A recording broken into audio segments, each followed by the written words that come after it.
kami ni Sir Hads ang dalawang personalidad tumatahak sa dalawang kalsada patungo sa retirement ng aming serbisyo. Ito ang pagkakaiba.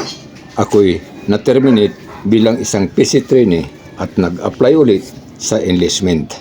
Tuloy-tuloy naman ang serbisyo ni Sir Hads bilang isang pulis.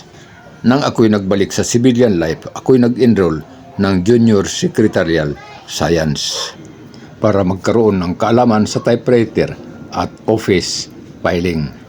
Ipinagpatuloy niya naman ang kursong abogasiya, ang Bachelor's of Law.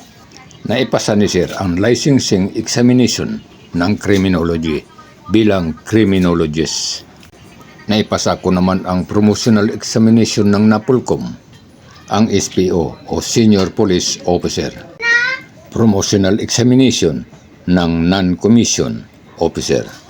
Nang pinag-isa ang Philippine Constabulary at Integrated National Police sa isang National Police, ang aking promotion ay nahinto at nanatili sa ranggong SPO2 within 15 years dahil hindi degree holder.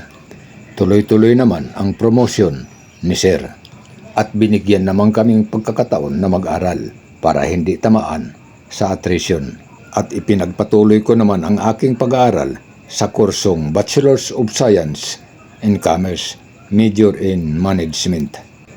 At nagtuturo naman si Sir ng law subject sa kursong Criminology, isang lehitimong extra income. At ito naman ang aking lehitimong extra income, mamasada ng tricycle sa gabi.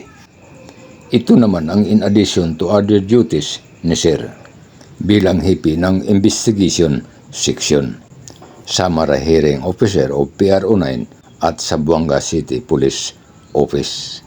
Ito naman ang aking in addition to other duties bilang Admin and Commission Officer ng Corporate Mobile Force Company. Magbitbit ng M60 machine gun kung may lakad ang kumpanya. Nagretiro si Sir ng Police Colonel. Ako naman, SPO4.